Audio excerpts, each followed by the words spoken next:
mean mashed? I'm not talking about potatoes. Today, let's make cheese. But not just any cheese, a grilling or frying fresh cheese. Hello shepherds, welcome back. And if you're new here, hello. This is where we talk all things sheepy. My name is Megan, and today we're going to dive into some Halloumi. Halloumi is a traditionally PDO protected cheese from Cyprus. This style of cheese is filled with a rich history dating back to the Byzantine period or around the 4th century AD. Historically, it was made from sheep's and goat's milk, but nowadays it's most likely made with cow's milk. And because of the way this cheese is made, it's often known as a frying or grilling cheese. It has a specific flavor, influenced not only by its specific animals used in the cheese-making process, but also the regional cheese cultures and herbs, most distinctly mint, used to flavor the cheese. If you get a chance to try an original Halloumi, it's well worth the experience. Unfortunately, I can't get any locally, so luckily we have the means to produce some similarly. I've used other recipes before, but I find this recipe to be the best so far. It's from Jim Wallace over at New England Cheesemaking Supply, so let's go ahead and get started.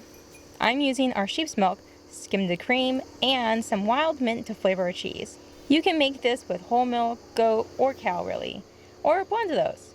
It'll influence the flavor, but it makes a wonderful grilling cheese nonetheless. When using store-bought milk, it may take a few tries to find the brand that really works for you, so if you end up messing up, first things is to change your brand. Otherwise, let's continue on. So this cheese is best when made the day or 2 days before you need to use it. This helps the herbs marry well with the curds. So let's go ahead and start off by heating our milk to 86 to 88 degrees Fahrenheit or 30 to 31 degrees Celsius.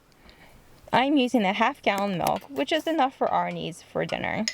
If you haven't already, don't forget to sanitize your equipment by boiling your tools or by using your preferred form of sanitizer. It helps to use a heavy bottom pot, a cast iron, or a water bath for your milk pot to keep your milk from scalding and keeping those temperatures stable. I'm starting off by heating our milk very slowly over low heat and stirring often. Once our milk is at our temp, if you're using a culture, go ahead and add it in now.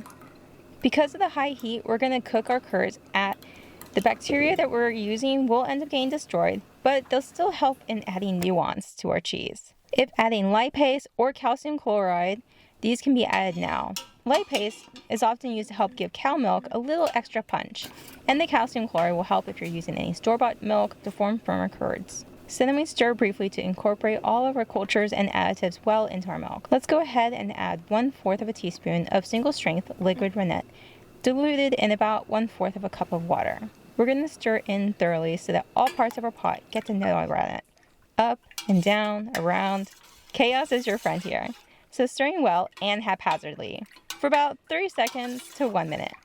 It may seem like a lot of rennet, but because we have very little to no ripening time and very little to no acid developing, for this cheese, it's normal to use more rennet to get that curd formation that we're looking for. Next, let's turn off our heat and pop on our lid for our pot, and then leave our milk to rest for about 30 to 40 minutes. Maybe after about 15 or 20 minutes, you might notice that your milk begins to thicken, but we're going to let it rest for a little bit longer. We want a firmer curd for this type of cheese. And if you notice your temps dropping a few degrees at this time, that's okay too. So once we reach 30 minutes, let's go ahead and check our curds. We want a nice, smooth, clean break, or split. There's no shattering or shards of curds ripping. The whey expelling shouldn't be cloudy or milky. And if the curds are drooping or floppy, that's a sign we're cutting a little too early, and to come back in a few minutes to test again. Let's say 10 minutes. And if and when we cut our curds and we have a clean break, but also very clear whey, that means we cut a little too late. It's okay, but for next time, let's check a little sooner. So next, using a long knife, let's cut our curds into 2.5 centimeters or 1-inch squares. So about the size of a shagbark hickory nut. Let's cut across the top at first, and then let's give the curds a little bit of a rest break for about 3 to 5 minutes to heal up. Then we're going to come back and begin to cut across the pot, so it makes about even-sized cubes as possible. Next up, we're going to stir gently while increasing the heat slowly to about 100 to 106 degrees Fahrenheit or 38 to 40 degrees Celsius. I'm nestling my pot in a hot water bath for this step. I tend to mess it up otherwise, so this is a bit of a handicap buffer for me. So over the course of 20 to 30 minutes, we're gently stirring and slowly heating our curds up. If you prefer drier cheese, aim for around 106 degrees Fahrenheit or 40 degrees Celsius. For a more moisture cheese, aim for cooler temperatures, so around 100 degrees to 38 degrees Celsius. The higher the temp, the drier the cheese. And as our curds are slowly being cooked, they're expelling more whey. Remember when we first started how large our curds were? And look at them now. After about 20 minutes of slowly heating up our curds, next we want to keep our curds at our preferred temperature, so somewhere between 100 and 106 degrees Fahrenheit or 38 to 40 degrees Celsius for another 20 to 30 minutes. Stirring every 3 to 5 minutes. This is to prevent our curds from matting and encouraging an even whey loss. After about 20-30 minutes, let's rest our curds. This means basically we just stop stirring. This lets the curds settle to the bottom of our pot for about 5 minutes. And while our curds are resting, let's get our forms ready. If you're using a cheesecloth or a muslin, it helps to line a colander over a bowl. We're going to catch our whey not only to cook our curds, but also we're going to make some ricotta as well. So don't forget to save your whey for later. I'm using my cheese form and a ricotta basket. Maybe you've heard of the one ring to rule them all. Well, I prefer one cheese form, though this is technically 2 forms, but that's okay. Carrying on, the cooking of the final cheese in the hot whey is the key step to making halloumi. So we'll begin by filtering off the whey from the curds until you can see the curds below. If you prefer the ladle or cup to transfer your curds, that works well too. The curds right now are pretty soft, bouncy, slightly matted, but don't forget we're saving our whey for later. So I'm going to go ahead and continue transferring these curds. Once we're done transferring all of our curds to drain, let's work on our ricotta and get our whey ready for our second to final step. We want to slowly heat the whey to 185 to 95 degrees Fahrenheit or 85 to 91 degrees Celsius. Not letting it boil, but pretty hot. Stirring gently every few minutes, and I'm adding some of the drained whey back into the pot. This will form the basis for our ricotta. And while our whey is heating up, let's transfer our dryish curds to our form. For a light pressure, if you're using a cheesecloth, some people like to use a cutting board to press or some other sort of weight. I'm using this cheese form because I'm looking for a very specific shape for cooking later. I kind of don't like how flat my cheeses can get with a light press under a cheesecloth type form. So this is more of a personal preference thing. Some folks will stack their curds on top of each other for weight. I'm using this clean mason jar filled halfway with water for about a 1 pound or 454 grams of weight. I may end up adding more water depending on how the curds press, but for now, I want to start light and work my way up. Also, while we're cooking our whey, make sure to flip your cheese every 15 to 20 minutes. This will help our curds form their cheese really well and hold its shape later when we cook it further. So now that we have our curds draining, let's check back in with our whey. We should be stirring gently as it heats, and this is so the ricotta bits don't settle to the bottom of the pot, scalding or sticking to the bottom. And once our temperature increases to 150 degrees Fahrenheit or 65 degrees Celsius, we want to add about 1/8 of a teaspoon of citric acid diluted in water into our whey. This will help increase the yield of the ricotta and clarify our whey for later. Don't forget to bounce back to our cheese curds, flipping every so often. So once the temperature reaches around 165 to 170 degrees Fahrenheit or 73 to 77 degrees Celsius, if you want to add some milk back into your whey to increase your yield and richness, do so now. I'm going to skip this step and continue to heat my milk while minding my other cheese. Right now, my cheese has some larger mechanical holes and one curd feels a little loose. So I'm going to fill my mason jar with more water and continue to press and flip as I'm heating my whey. So once our whey reaches around 185 to 195 degrees Fahrenheit or 85 to 91 degrees Celsius, we're going to stop stirring and let this ricotta float up to the top for about 10 minutes. These ricotta curds can then be skimmed off into a small cheese mold to drain. I'm using a cheesecloth though over a small bowl. So now we have this cute little batch of ricotta and clear whey that we can use to heat or cook our halloumi. My curds are holding their shape well, and they're firm, matted, but there's still some mechanical holes, and the texture feels a lot like mozzarella curds just before stretching. They're bouncy, yet firm, so pretty fun. Now, we're ready to cook our halloumi, keeping our whey as stable 190 to 195 degrees Fahrenheit or 81 to 91 degrees Celsius. Using a ladle or a basket, we want to keep our cheese off the bottom of the pot.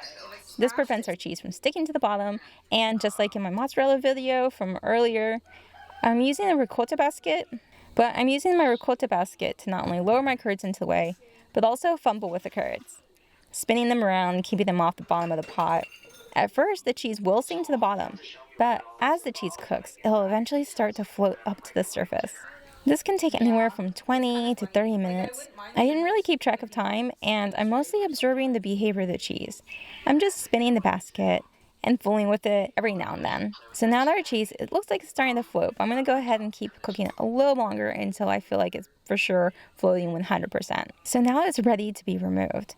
See how it's floating around right on the surface, and it's not even touching the bottom at all. When you take your cheese out of the whey and you want to cool it in some cold water for just a few seconds, you can. This will help your cheese keep its shape. I'm just popping mine into a bowl real quick to drain a little before transferring to a cutting board to add my final touches of mint to mesh into there. So let's move on to finishing our cheese. For a final touch, let's add the mint to our cheese. I want a stronger mint flavor, and this is a wild type. It has a very mild flavor, so I'm adding a lot of mint. If you prefer less, or maybe in different herbs, why not? Traditionally, dry herbs are used, but we're going to eat this fresh. So I'm using our freshly picked herbs. But also, it's so dry out that mint leaves are basically dried anyway, so don't forget to add your salt now as well. I'm lightly salting my cheese here, just kind of freehanding it, because I am eating it fresh and just storing it in the fridge. I figure you can always just add more salt later. But it is recommended for warmer regions and a more traditional level of saltiness to salt up to 5% of the weight of the cheese. Some people recommend to fold the cheese over and press your cheese lightly to keep its shape. If your cheese is thinner, you may enjoy that. My cheese is already pretty thick, so I'm going to leave it as is. So at this point, you'll have your finished cheese, and after 2 to 5 days, it's ready to be used. Mine's lightly salted, so I'm keeping it in the fridge. But if you're looking for more traditional style cheese that has a higher salt level, then increase the salt to about 5% of your cheese's weight. This higher salt level is a historical method to preserve your cheeses prior to the use of fridges, and will keep your cheese well at room temperature for several days. So I'm going to go ahead and pop it in the fridge. Another traditional method is to pack the cheeses in a brine solution, similar to making feta and covering it with an 8 to 12% brine solution, which I talked about in the baked feta video a while ago. So how do you use your Halloumi style cheese?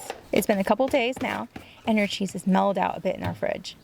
So it's time to sample it, just a bit. And I'm preparing this cheese for dinner. So to eat, it's super fun to either grill the slice of the cheese or pan fry. So I'm going to go ahead and slice up this cheese into smaller portions to fit in my pan. And because we cooked this cheese earlier in the whey, this cheese keeps its shape, but also has this fun, soft center that when you chew is super squeaky, which makes eating it super fun. I'm cooking these slices in a dry pan. As the cheese heats up, it'll oil the pan with its own butter fats. It doesn't take too long to cook, and I'm aiming to cook it till it's about golden brown on each side. I love that lightly caramelized milk sugars. I'm not sure if you can hear the sizzling sound, but let's see if you can. I'm serving this cheese with a side of rice and some baked acorn squash. It's a kind of lazy cooking day, so just a couple minutes cooking on each side and it's ready to eat. It's a pretty firm cheese with a crispy outside and a soft chewy center. I really love the mint notes. It's salty and herby. The wild mint is great, and it could easily handle more without being overpowering. I have a few varieties of mint, and maybe I'll use a blend for the next one. What do you think? Which mint variety do you think would work best? If you're opting to grill the cheese, it helps to let it sit for a bit on each side to get those beautiful grill marks. It will hold its shape pretty well and does drip some oil, so just bear that in mind with the flame ups.